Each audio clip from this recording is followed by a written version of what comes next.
Boa noite, meus queridos amigos, meus irmãos do Brasil. É mais uma vez uma alegria muito grande estar aqui com vocês à distância. Estamos falando diretamente da cidade de Tarso, na Turquia.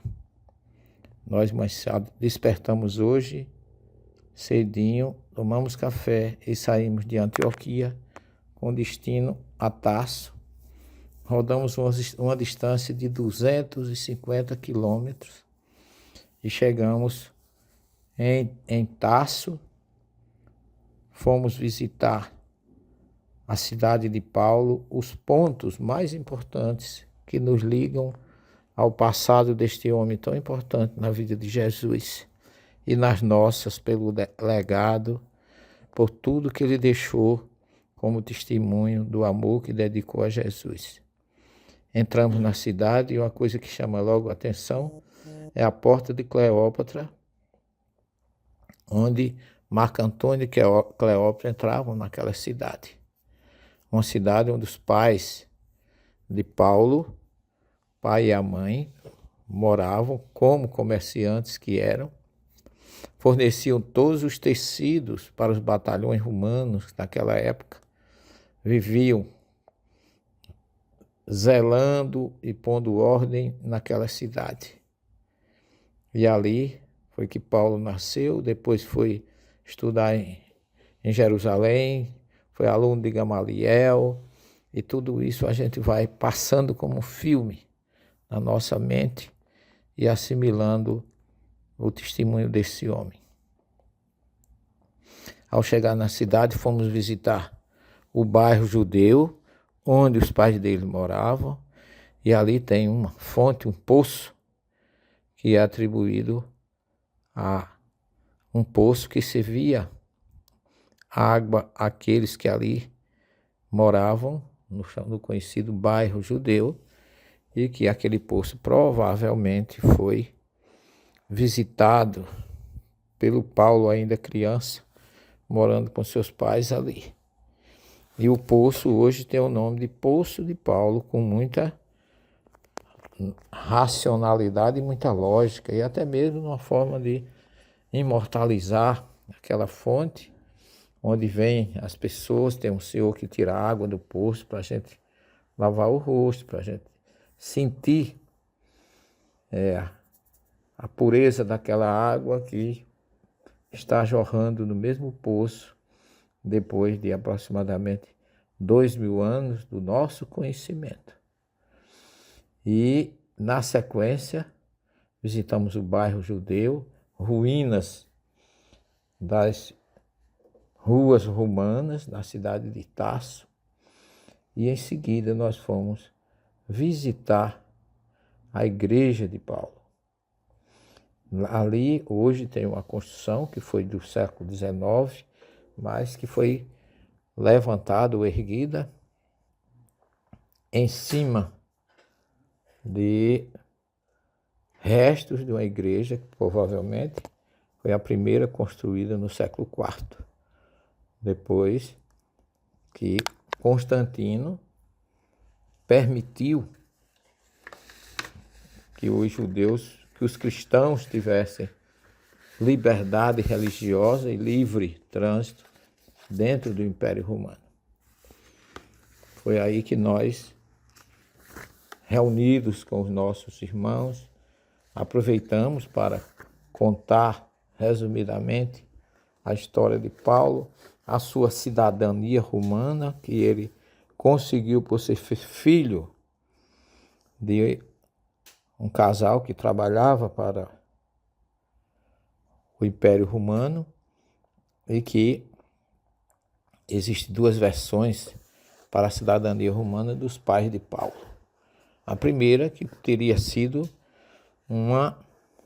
que eles teriam comprado o título de cidadãos, que naquela época quem tinha condições já poderia transformar-se em cidadão romano, pagando, como Paulo, como a gente vê, que quando Paulo ia ser açoitado, ele disse para o soldado, perguntou como é que eles poderiam açoitar um romano sem um julgamento. E aí o soldado foi falar com o procônsul e ele foi ter com Paulo e disse a ele que como é que você é cidadão romano se eu gastei uma vultuosa quantia para me tornar cidadão romano? E Paulo disse para ele, pois eu sou de nascença. E aí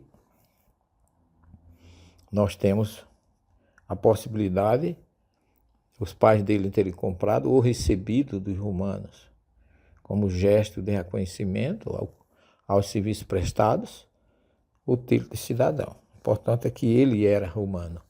E isso nós fizemos ver ao grupo a importância dele ser um cidadão romano que facilitou todo o seu trajeto pelo Império Romano durante as 3 viagens inesquecíveis que marcaram a sua vida e a sua história, levando o Evangelho para todas essas regiões aqui da Turquia, na antiga Ásia Menor ou Anatólia.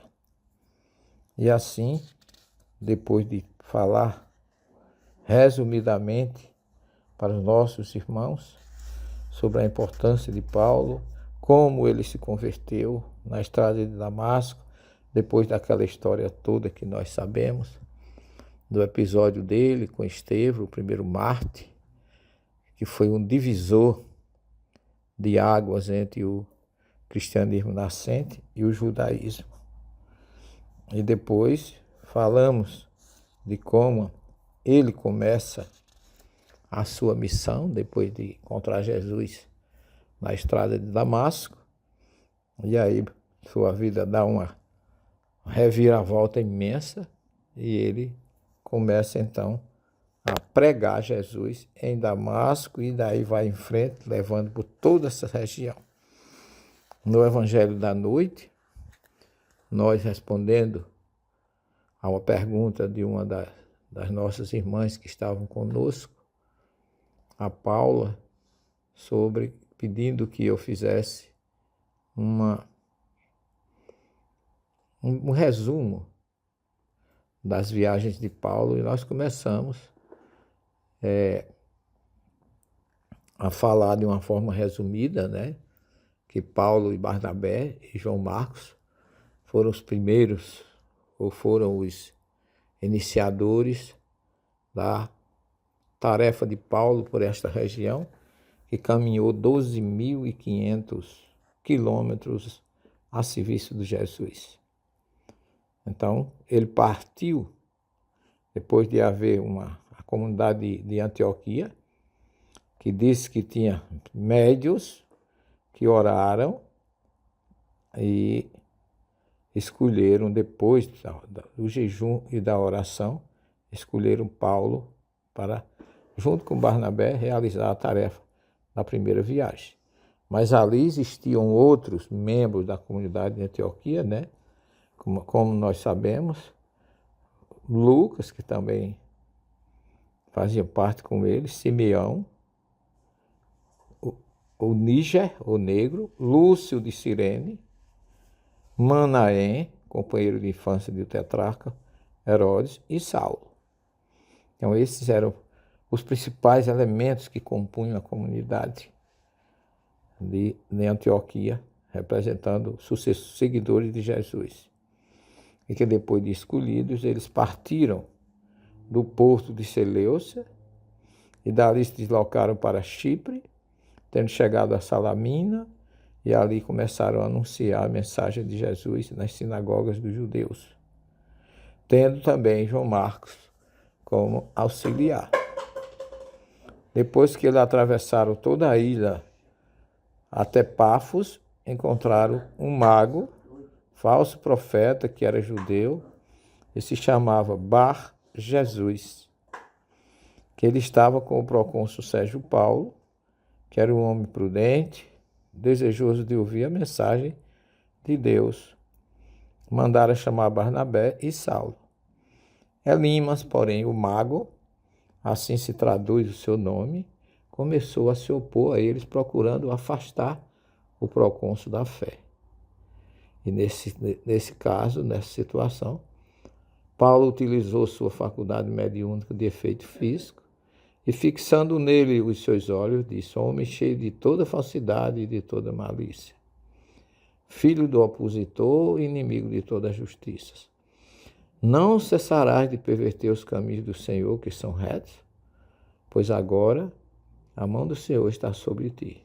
Ficarás cego e por um tempo não verás mais o sol. No mesmo instante, escuridão e trevas caíram sobre ele, de tal sorte que vivia pedindo ajuda, que alguém o conduzisse pela mão. Vendo o que acontecera, o procônsul abraçou a fé, maravilhado com a doutrina de Jesus. Isso está narrado em Atos 13, de 9 a 12. Se nós resumirmos essa primeira viagem de Paulo, nós diríamos que eles partiram de Antioquia para Chipre e Perge. Em Perge, João Marcos abandona o grupo e volta para Jerusalém. E Paulo e Barnabé continuam e chegam a Antioquia da Psídia, depois seguem para Icônio, Listra, Derbe, e depois voltam para Perge e retornam para Antioquia de Orontes. Essa primeira viagem aconteceu entre os anos 44 e 49. Então, nessa primeira viagem, Paulo sacramentou, junto com Barnabé, para resolver toda a primeira implantação nesses anos, como falam estudiosos, entre 44 e 49, portanto, 5 anos durou a primeira viagem. E foi uma viagem de muito sucesso, Paulo voltou muito feliz, e é aí que no ano 49 eles realizam o primeiro concílio de Jerusalém, dirigido por Tiago, irmão de Jesus, que foi o primeiro dirigente do grupo de seguidores da conhecida Comunidade do Caminho em Jerusalém, contrariando todos aqueles que dizem que foi Pedro que dirigiu, mas a gente vê nas cartas de Paulo aos Gálatas que ele chama Barnabé, ou melhor, Tiago, uma das colunas da igreja. E Pedro obedecia a Tiago. Tiago era realmente aquele que, sucedendo Jesus, dirigiu essa comunidade por 32 anos, até ser sacrificado. Então, terminamos as nossas explicações para o grupo hoje pela manhã e ficamos muito felizes, muito compensados, muito sensibilizados e alegres por esta oportunidade de estar trazendo essa história tão viva, tão atual, embora já faça bastante tempo que aconteceu, mas ela cresce nos nossos corações com muita luz, com muita fé e com muita convicção de que Jesus está no comando ainda hoje desse processo de transformação do nosso planeta. Portanto, oremos a Ele pedindo paz, pedindo uma solução pacífica para essa situação que no momento acontece no nosso planeta. Que a paz seja a ótica maior, a luz seja o caminho escolhido pelos homens para dissipar as trevas da ignorância, do desconhecimento, do desamor, do orgulho e do egoísmo. Pedimos a Jesus que abençoe o nosso Brasil, abençoe as famílias brasileiras, os nossos irmãos aqui da Turquia que nos recebem com carinho e a todos vocês que estão conosco, que Deus os permita uma noite de descanso, um despertar cheio de luz e de paz. Que Jesus, em seu infinito amor e misericórdia, nos abençoe, nos ilumine e nos conceda um repouso e um descanso, que amanhã temos nossa nova tarefa aqui em Icônio, onde já nos instalamos, partimos de Tarso, já vamos dormir aqui em Icônio e amanhã já temos tarefa para narrar para vocês. Que Jesus nos abençoe, nos ilumine, tenham todos uma boa noite E até amanhã com mais notícias daqui da Turquia para vocês aí no Brasil.